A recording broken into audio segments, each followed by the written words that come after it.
If you are driving and your engine cuts out, first of all, keep your eyes on the road and look for a place to pull over and stop if you have to. If the engine quits while you're underway, the car will lose power steering and soon power brakes. But you can still guide and stop the car, even if it takes longer and requires much more effort. Engines usually stop suddenly only if they suffer from a lack of fuel or sparks.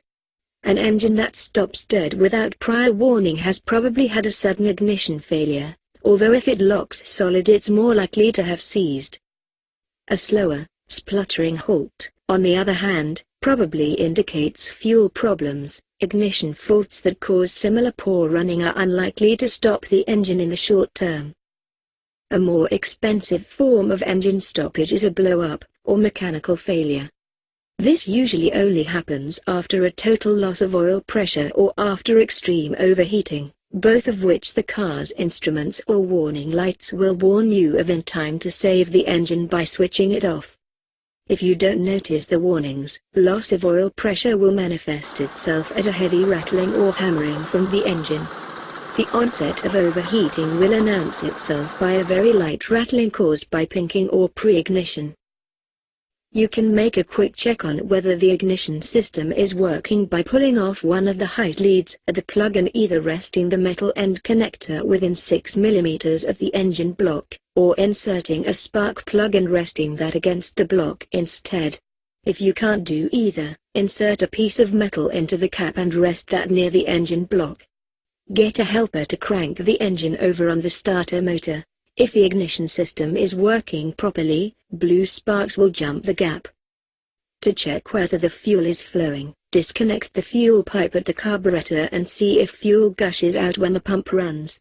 It is best to aim the pipe into an old jar when doing this, but if you can't find one, just point the pipe at the ground, keeping it well clear of the hot exhaust pipe and any electric cables. To run an electric pump, all you need to do is get someone to turn on the ignition, but to operate a mechanical one you need to crank the engine over on the starter. Both types of pump should deliver a strong flow of fuel, normally at the rate of a few squirts of fuel every second.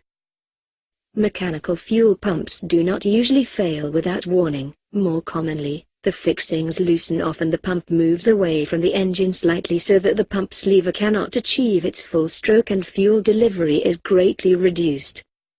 If the pump is securely mounted but fuel delivery is a problem, you may be able to increase flow by removing some of the gaskets or spacers between it and the engine. Don't remove the thick spacer. This may lead to pump damage. Electric pumps can suddenly stop working if their contacts become corroded. To check, listen with the ignition on for the pump ticking. If there are no apparent problems but the car has run more and more badly until it has reached a standstill, remove the fuel filler cap. If there is a sharp rush of air when you do this, the vent is blocked, the pump cannot suck against a significant vacuum. You can get home by driving with the cap loose or by periodically removing the cap to vent the tank. If the engine stops dead, the chances are that the fuse, if one is fitted, protecting the ignition coil has blown. If the ignition light will not come on but most of the electrics work, this is almost certainly the problem. You can substitute a fuse of the correct size from another, less vital component and carry on. But check first that the failure was not caused by a short circuit, a bare connector, for example, and insulate any suspect wires or connections with tape. Check also that the engine's earth strap has not become disconnected or split, as this will give similar symptoms.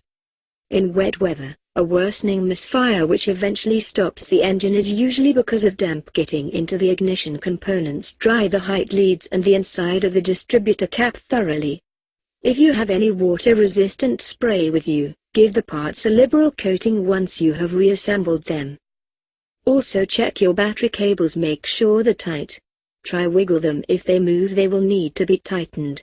After you have checked all these things, if your car won't start, it's time to call a tow truck. Thank you for watching this video and please subscribe to watch more of our videos.